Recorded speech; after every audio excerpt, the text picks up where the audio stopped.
purpose of this discussion is to help you create a powerful sales plan for yourself. And one of the things that I've seen over the years is that the most successful salespeople have a very good sales plan.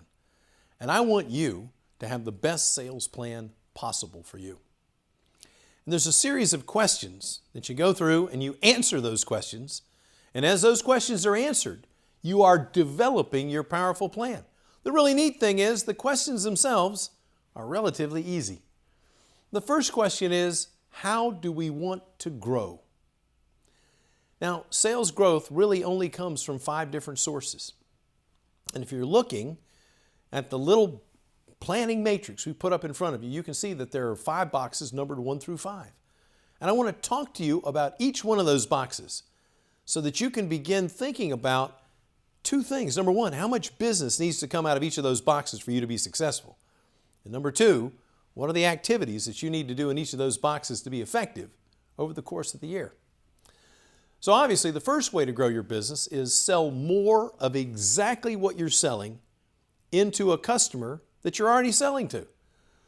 So in this case, for example, you're selling 50 cylinders of this gas into this account. And next year, because their business grows, you can sell them 55 cylinders of the same gas. Great, that's a win. Existing products and services to existing customers, box 1, one way to grow your business. Okay? However, a lot of times, you can't count on box 1 business growing. Sometimes the customer that bought 50 cylinders of gas will buy 45 the next year, or 40, or 25, because their business condition changed. Sometimes the customer will go out of business. Sometimes the customer will be bought by another business or another organization that will have a contract in place with one of our competitors. When the business goes away and there's just nothing you can do to fix that problem. But that's box 1. Some of your customers you can probably grow in box 1. Box 2 is selling new products and services into existing customers. Now there's 2 definitions of new for box 2. One would be a product you've never sold them before. For example, I've sold gas to a customer, but I've never sold hard goods to a customer. Okay, start selling them hard goods. Now, that's another product. I've sold one type of gas to a customer, never sold them another type of gas. Fine, that's a box 2. I'm increasing what I sell to my existing customers by selling them new things. New to them in this case. Now the second definition of new for box 2 is a brand new product or service we've never sold before. So we add another product, we add another service this year to sell. You can sell that product into an existing account. As a matter of fact, selling new products or services, it's probably easier to sell them into an account you've already got a relationship with than to sell them to a brand new customer. But we'll get to that in a minute. The third way for you to grow your sales is to take products and services we have always sold, whatever they are, and go find a brand new customer for them. That's box 3. And box 4 is to take that brand new product that we've never sold before to anybody, or a new service we've never sold before to anybody, and sell them to a brand new customer. Now, those are the 4 primary things that a sales professional does. The 5th thing, box 5, is raise prices. Sometimes you'll end up having a higher sales year because you're able to get a 5% price increase. That's not your decision. Normally, that's a management decision or a marketplace decision. But we also know that salespeople have to go out there and implement those price increases with their customer base. So you're involved in that one. What I really want you to think about, though, as you're putting your sales plan together, is how many dollars or what percentage of sales should be in each of those 4 boxes, 1, 2, 3, and 4. Let me walk you through a practical example. Last year, you sold $1 million worth of product and service, $1 million. This year, your goal is $1.1 million. First question is, how much of box 1 business do I think is going to repeat this year? You may say 100%. You may say 90%. You may say 80%. Let's just say, for the sake of discussion, that you say 80%. So your goal is 1.1 million. You did $1 million last year. 80% of that's going to repeat. So you're going to put $800,000 in box one.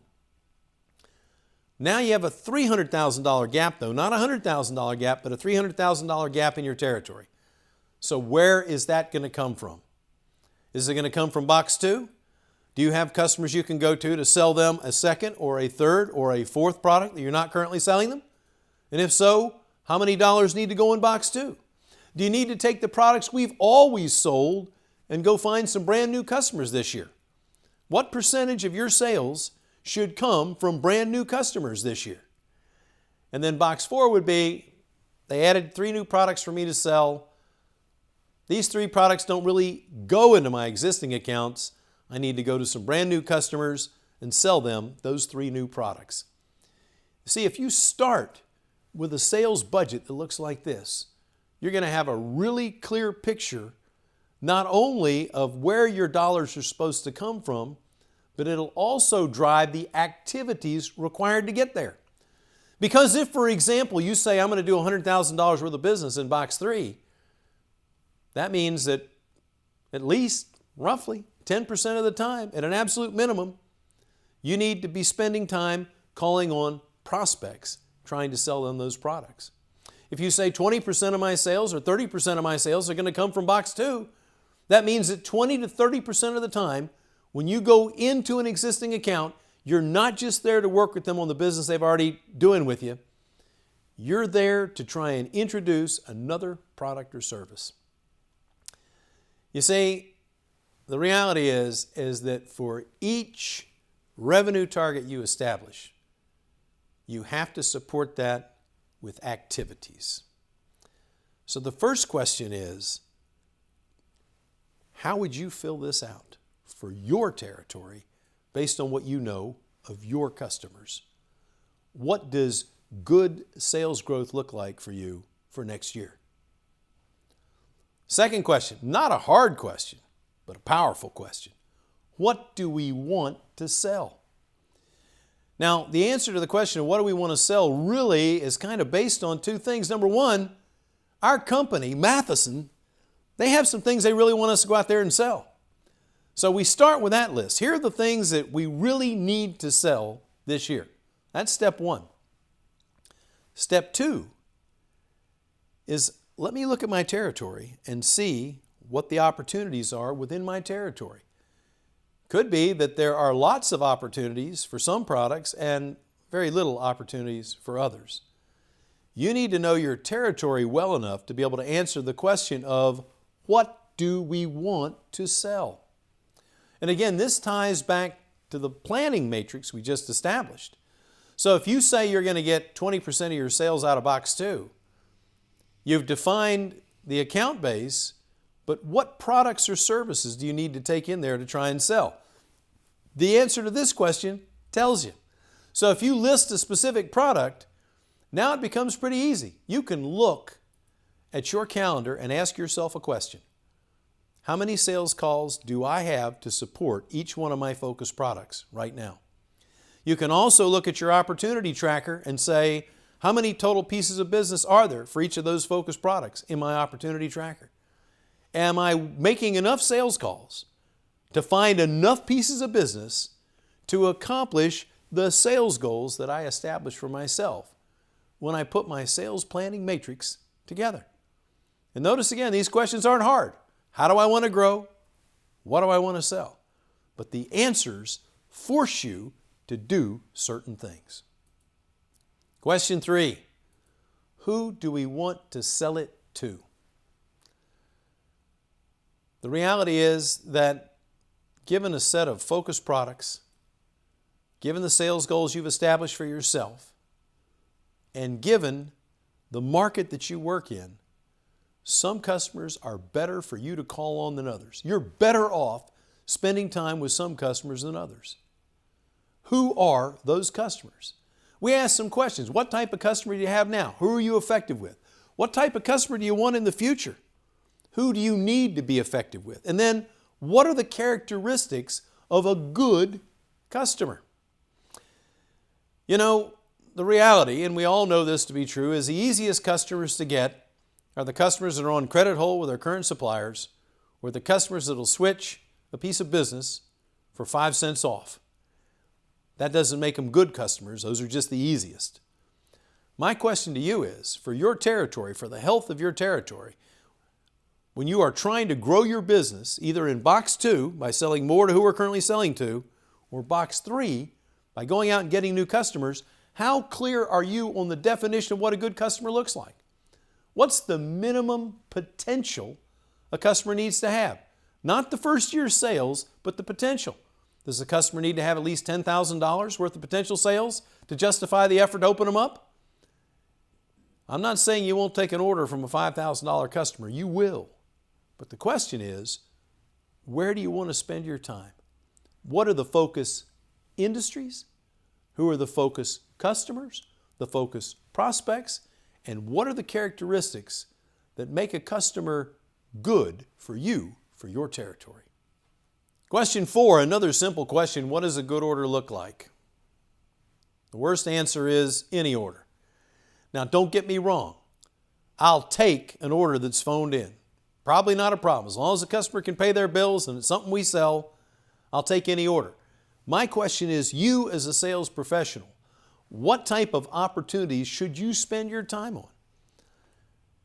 The reality is that some orders are dramatically better for our company than others.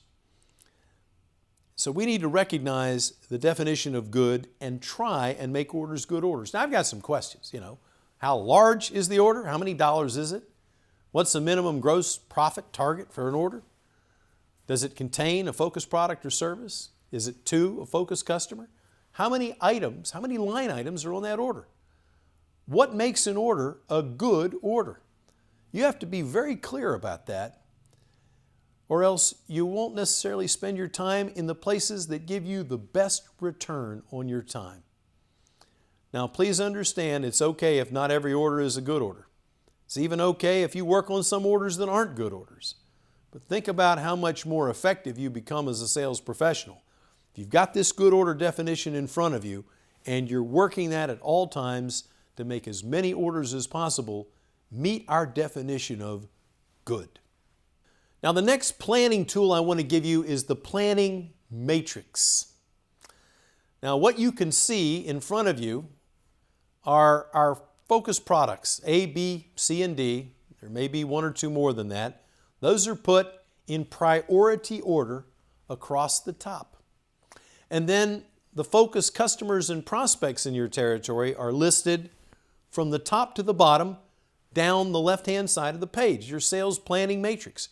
We're trying to get your key customers and prospects on one page and the focus products on one page so that there's absolutely no question about what is important in your territory. Okay? Now, in the example you're looking at, each of the boxes tends to have two numbers in it, and we'll talk about those two numbers. In reality, you add a third number to the discussion. Okay? You add a third number. The third number is the sales goal. The first number that you see on the chart in front of you is what we're currently selling that customer of that product. So for customer 1, product A, we sold them $12,000 worth of product this year. Okay? That's the first number is what we sold them. The second number is the sales professional's estimate of potential sales of that product in that account. So for example, for customer 1, product D, we sold them $1,500 last year. We say there's $5,000 worth of potential. Okay? And then the third number might be the planned sales number for the year. We could say 0. They're going to buy $5,000, but I already know they've switched that piece of business to a competitor for next year. Budget number 0. Not one we want to hear, but it happens. You could say $1,500. We've got $1,500 this year. We're going to get $1,500 next year. There's no real potential to grow the sales of that product in this account. Okay? Or you could say $3,500. I'm going to get $2,000 more. Or you could go whole hog and say I'm going to get all $5,000 of that product this year. You look at the customer, you look at the product, you look at the competitive environment within that customer, and you set a sales budget up by product, by account. Now, I'm going to give you a simple way to think about each one of these boxes, okay? Because for each one of those boxes, there's only one of 5 things that you can do in those boxes, okay? And I'm going to give you examples of each. The initials, and there's 5 initials, D-I-G-F-F. D-I-G-F-F. And each one of those stands for one of the things you can do in that customer. Okay, so let's start with D. An example of D is Customer 1, Product C. The salesperson last year sold $1,500 of that product, and the estimate of potential for this year coming up is $1,500. So there's no ability to grow that business at all. The only thing the salesperson can do for Product C in Customer 1 is defend. And D stands for defend. You defend it if you've got it all. Now the second letter is I. Let's look at, the example would be Customer 3, Product D. Last year we sold $0 of that particular product into that account.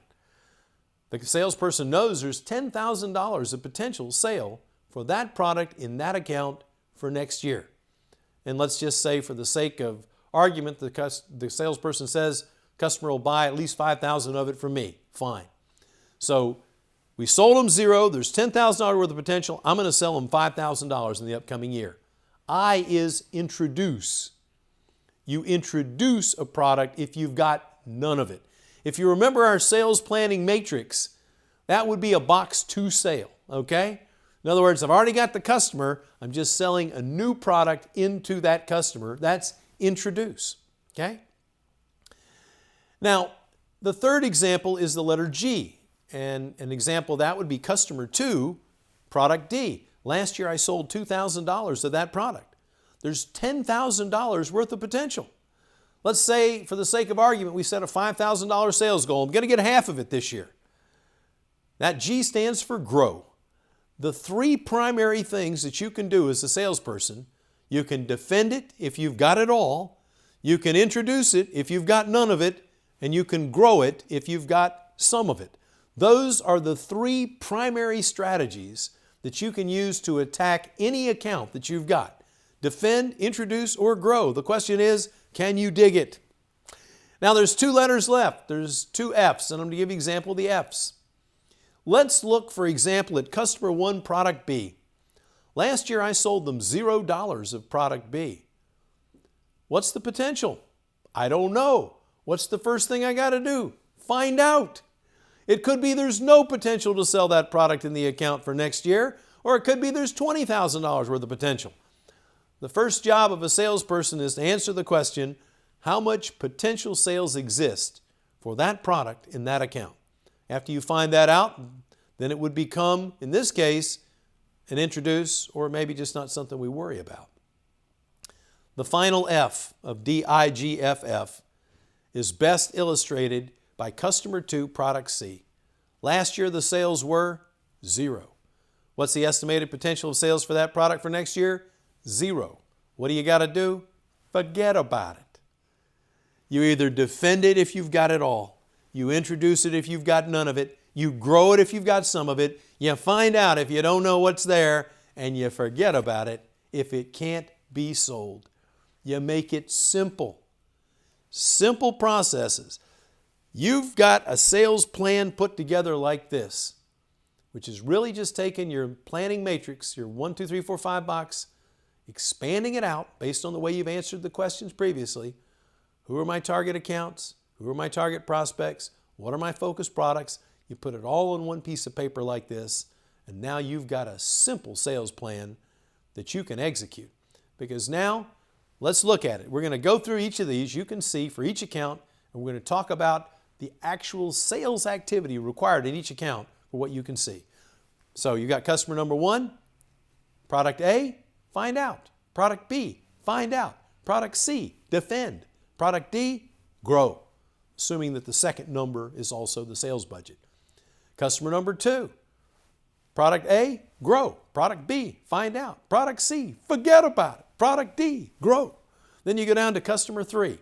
Product A, find out. Product B, find out. Product C, find out. Product D, introduce.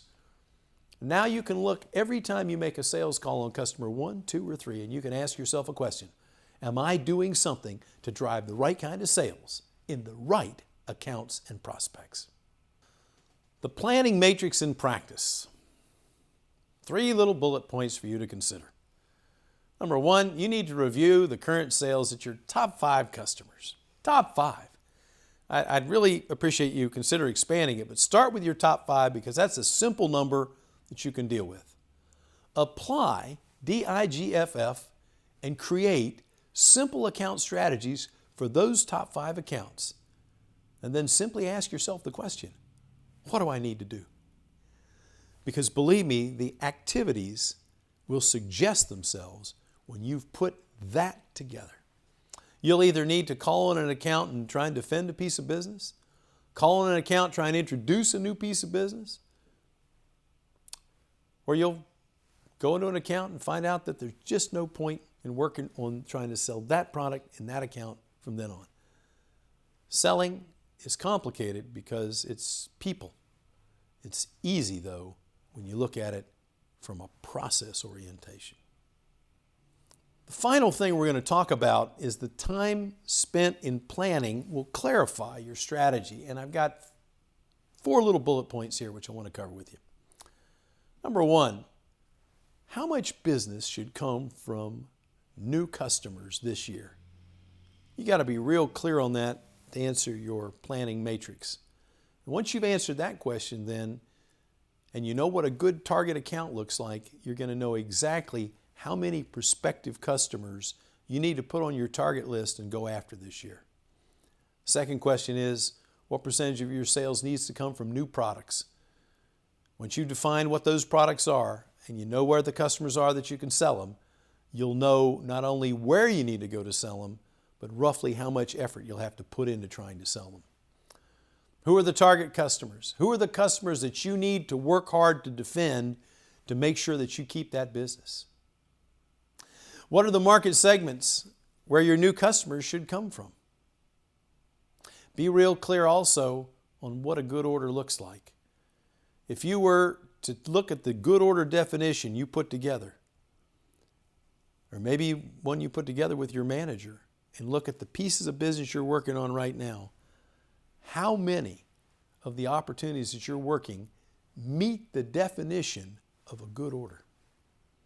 And finally, you need to be clear on the answers to those questions. A lot of times when salespeople are not as effective as they could be, it's because they don't have a solid planning foundation in place to accomplish their goals and objectives.